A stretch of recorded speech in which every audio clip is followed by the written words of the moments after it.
Shalom saudaraku dikasih Tuhan, pagi siang hari ini kita berjumpa kembali, sebab kita sedang merayakan ibadah kenaikan Tuhan ke sorga. Bapak Ibu Saudara, di tanggal 18 Mei tahun 2023 Masehi ini, Tuhan sudah memberi kesempatan saudara untuk memperingati. Tetapi kita tahu bahwa bukan sekedar memperingati, tetapi kita harus melakukan di dalamnya. Oleh sebab itu ada satu kalimat yang kami buat sebagai tema pada pagi siang hari ini. Temanya adalah jangan tinggalkan Yerusalem. Jangan tinggalkan Yerusalem. Bapak Ibu Saudara, baik yang ada di Raja Wali Anugerah di pusat, maupun saudara yang ada di Kalisari, di Bukit Kasih, di Katikutana, dan dimanapun saudara berada. Kami percaya engkau sedang dalam keadaan sukacita, sebab Tuhan sudah naik ke surga, menyatakan tanda kemenangan bagi kita. Baik, mari kita buka di dalam Kisah Para Rasul 1, ayat 4 sampai dengan ayat yang kelima. Kisah Para Rasul 1, ayat 4 sampai 5. Saya bacakan buat saudara. Pada suatu hari ketika ia makan bersama-sama dengan mereka, ia melarang mereka meninggalkan Yerusalem dan menyuruh mereka tinggal di situ menantikan, tolong digarisbawahi, menantikan janji Bapa. Yang demikian katanya, telah kamu dengar daripadaku, sebab Yohanes membaptis dengan air, tetapi tidak lama lagi kamu akan dibaptis dengan Roh Kudus. Amin. Bapak, Ibu, Saudaraku, kalimat ini datang dari Tuhan menyatakan pada saat hari-hari terakhir, waktu-waktu terakhir, setelah Dia bangkit di antara orang mati pada hari ketiga, dan selama kurang lebih 40 hari lamanya, Dia berada di tengah-tengah para murid dan di tengah-tengah orang percaya. Dan banyak orang menyaksikan bahwa Yesus yang disalibkan itu hidup di tengah-tengah mereka. Sehingga satu ketika Dia menyatakan kepada para muridnya saat mereka dalam perjamuan kudus. Dan kemudian mereka menyatakan bahwa mereka harus tinggal di Yerusalem sampai datangnya janji Bapa. Apa itu janji Bapa? Dan kemudian dikatakan Yohanes Pembaptis membaptis dengan air, tetapi tidak lama lagi kamu dibaptis dengan Roh Kudus. Bapak, Ibu, Saudaraku yang dikasihi Tuhan, kita di dalam iman kekristenan harus memahami baptisan. Yang pertama adalah baptisan air, dan yang kedua adalah baptisan Roh Kudus. Dan ini dinyatakan oleh Tuhan Yesus kepada para muridnya. Dan itulah yang saudara terima sampai hari ini. Para rasul sudah menunggu janji Bapa. Dan kalau para rasul sudah menunggu janji Bapa, mereka tetap setia tinggal di Yerusalem. Dan apa yang terjadi, saudara? Mereka menunggu sekitar 10 hari lamanya. Dan terjadilah yang dikatakan baptisan Roh Kudus. Kadangkala kita tidak mengerti hal ini, Bapak Ibu. Sebagai anak Tuhan kita hanya mengenal baptisan air saja. Tetapi Tuhan sendiri mengatakan ada baptisan Roh Kudus. Oleh sebab itu saudara dan saya yang berada di gereja Pentakosta memahami dengan sungguh-sungguh arti daripada baptisan Roh Kudus. Inilah janji Bapa yang diberikan kepada para rasul hingga pada hari ini kepada saudara dan saya. Kenapa demikian? Sebab janji ini telah dinyatakan Tuhan jauh sebelum pada saat kisah para rasul ini dinyatakan. Ya, janji ini dikatakan di dalam Yohanes 14 ayat 16 sampai 17. Jadi janji Bapa itu apa sih isinya? Ya, maka saudara dan saya harus menengok ke belakang dalam kitab Yohanes 14 ayat 16 sampai 17. Saya bacakan buat saudara.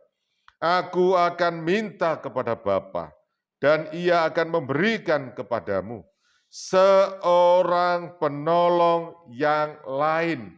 Jadi di sini saudaraku, janji Bapa yang digenapi di dalam kisah para rasul itu adalah satu janji yang sempat disampaikan beberapa waktu sebelumnya. Bahwa Yesus mengatakan kepada para murid, engkau akan diberikan kepada kita, diberikan dari Bapa kepada kita, yakni seorang penolong. Ya, penolong ini adalah satu pribadi Tuhan, supaya ia menyertai kamu selama-lamanya. Artinya sampai kita dipanggil pulang oleh Tuhan, engkau harus mengenal penolong ini. Dan penolong ini yang saudara hari ini terima. Dan saat kau menerima ini sebagai penolong dan pemimpin dalam hidupmu, maka karya baptisan Roh Kudus itu terjadi. Dikatakan ayat 17, siapa penolong itu? Dia adalah roh kebenaran. Roh kebenaran tidak lain adalah rohnya Tuhan sendiri. Oleh sebab itu saudaraku dikasih Tuhan, saat kita menyatakan bahwa kita ada di dalam Kristus, engkau menyatakan kau sebagai orang Kristen, umat pilihan Tuhan, sebenarnya adalah bahwa saudara telah ditetapkan untuk diberikan penolong itu dalam kehidupan kita sehari-hari. Saya lanjutkan kalimatnya. Dunia tidak dapat menerima dia, sebab dunia tidak melihat dia dan tidak mengenal dia. Tetapi kamu mengenal dia, sebab ia menyertai kamu dan akan diam di dalam kamu. Bapak, Ibu, Saudaraku, inilah keistimewaan kita. Janji Tuhan itu melekat pada kita. Karena janji itu diberikan kepada orang yang percaya bahwa Yesus adalah Tuhan dan Juru Selamat. Jadi pada saat dia naik ke surga, dia telah menyatakan sebelumnya bahwa janji yang dia sampaikan beberapa waktu sebelumnya akan digenapi saat aku naik ke surga. Dan tunggulah engkau di Yerusalem. Bapak Ibu, maksud luas daripada menunggu di Yerusalem adalah menunggu di dalam kekudusan Tuhan, menunggu di dalam percaya Tuhan. Yerusalem adalah kota pilihan Tuhan. Yerusalem berbicara tentang kesetiaan. Yerusalemlah di mana Ishak dipersembahkan Abraham, dan itu ada di Yerusalem. Jadi Yerusalem ini adalah tanda perjanjian Tuhan. Kalau kita hari ini mungkin tidak sama pada saat kisah para rasul dinyatakan. Hari ini kita menunggu di mana? Tapi kalimat jangan tinggalkan Yerusalem, artinya jangan tinggalkan Tuhan. Jangan tinggalkan berkat. Jangan tinggalkan janji Tuhan yang luar biasa itu. Hanya engkau gunakan untuk mengubah hidupmu. Apakah engkau lepaskan iman percaya itu? Oleh sebab itu, anak-anak Tuhan, saudara dan saya, jangan tinggalkan Yerusalem. Sebab di dalam Yerusalem ada perjanjian kudus Tuhan yang menyertai saudara dan saya, dan disitulah kuat kuasa Tuhan bekerja. Oleh sebab itu, saat para murid ini menunggu, mereka menunggu dengan setia. Mungkin banyak catatan hanya para murid yang menunggu. Apakah hanya 12 orang saja? Tidak. Sebenarnya menunggu adalah sejumlah besar orang-orang percaya saat itu. Kalau dikatakan saat dia naik ke surga, di Bukit Zaitun itu, maka yang melihat dikatakan ada berapa? Kurang lebih 500 orang. Janji ini diberikan kepada orang yang 500 ini. Dan mereka menunggu di Yerusalem. Mereka menunggu janji Tuhan ini. Bapak, Ibu, Saudaraku dikasih Tuhan, maka kita melihat kalau janji itu sudah digenapi, maka penolong itu ada pada diri saudara dan saya. Seperti yang diterima para murid dan sekitar 500 orang percaya. Poin yang pertama kita selesaikan. Yang berikutnya, setelah janji itu kita terima, posisi kita semakin jelas di hadapan Tuhan dan di hadapan manusia. Di hadapan dunia kita semakin jelas. Sebab Roma 8 ayat 14-15 katakan, Roma 8 ayat 14-15. Semua orang yang dipimpin Roh Allah adalah anak Allah. Status kita berubah karena menerima janji Bapa yang disampaikan di kota Yerusalem itu. Maka kalau Roh itu menyertai kita, maka setiap orang yang dipimpin oleh Roh Tuhan sendiri disebut anak Allah. Jadi sebutan anak Allah itu kalau saudara menerima janji Bapa, kalau saudara sudah benar-benar diam, ditinggal, dan jangan pergi di Yerusalemmu, maka disitulah dikatakan engkau menjadi anak Allah. Dunia paham ini. Siapa anak Tuhan itu? Kita. Siapa anak Allah itu? Kita. Ya. Ayat berikutnya katakan, sebab kamu tidak menerima roh perbudakan yang membuat kamu menjadi takut lagi. Tetapi kamu telah menerima roh yang menjadikan kamu anak Allah. Jadi yang dikatakan anak Allah adalah orang yang sudah percaya dan menerima roh dan sudah dibaptis di dalam Roh Kudus. Ini Bapak Ibu Saudaraku, kenapa kita ada status yang berbeda ini?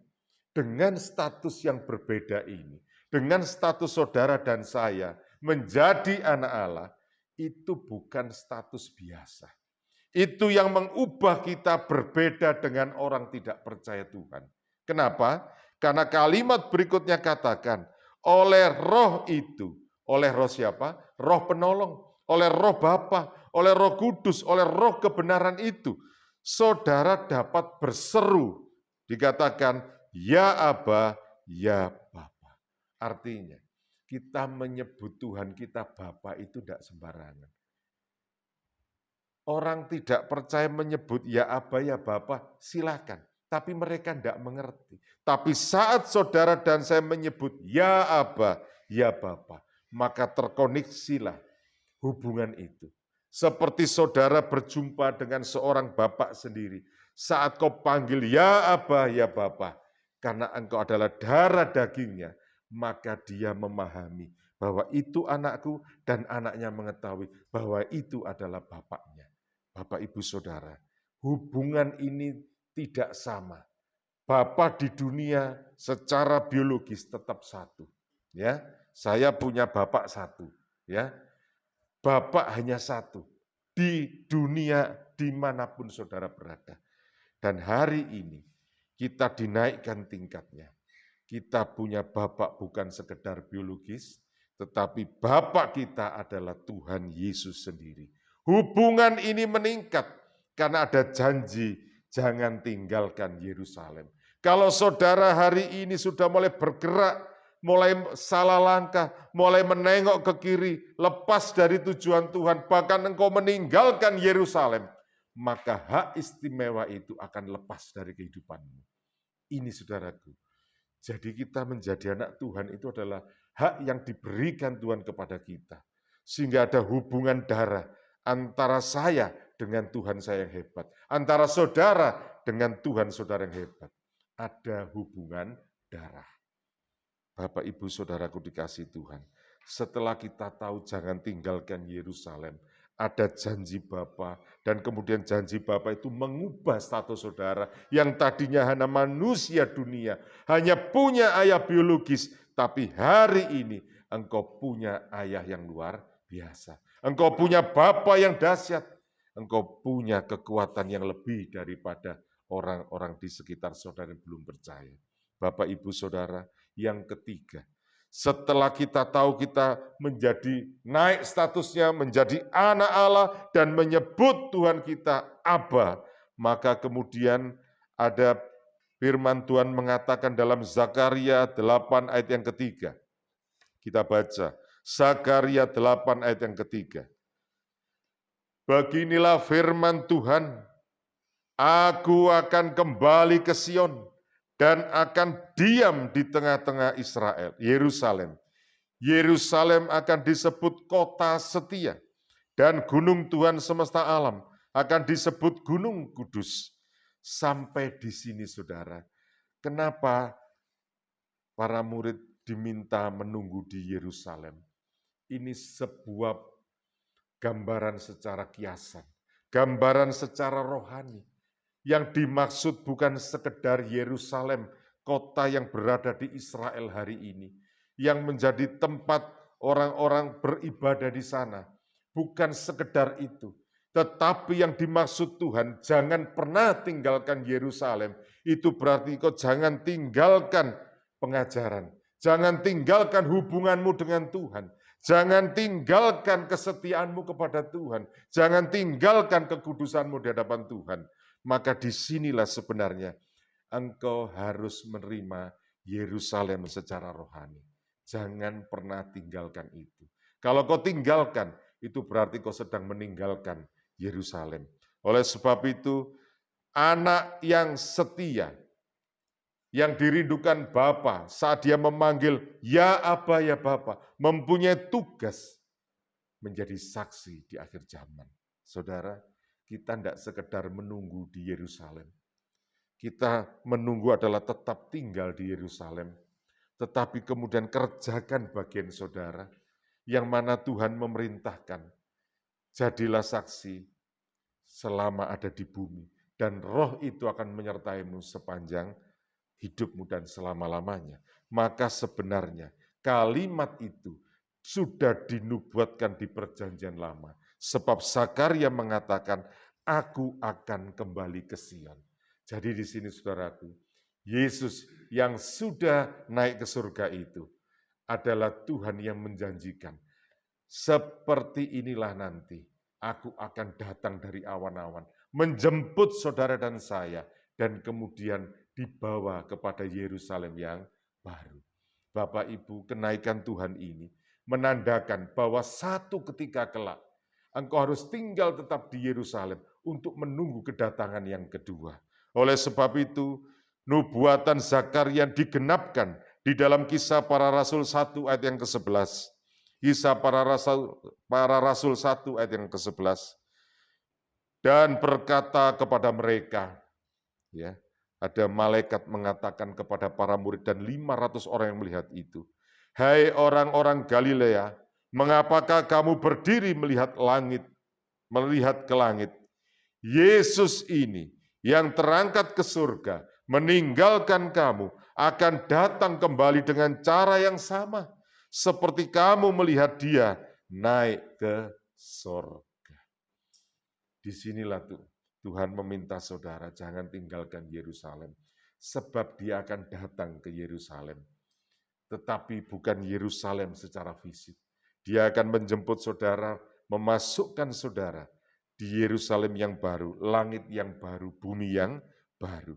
Oleh sebab itu saudaraku dikasih Tuhan, saat kau menerima baptisan Roh Kudus itu, hari ini anak-anak Tuhan yang percaya pada Kristus, yang tidak meninggalkan Yerusalem, dia mendapatkan baptisan Roh Kudus. Ya, jadi puji nama Tuhan, dialah yang akan menyertai dari dahulu, sekarang, bahkan sampai selama-lamanya. Puji nama Tuhan, Tuhan memberkati saudaraku. Haleluya.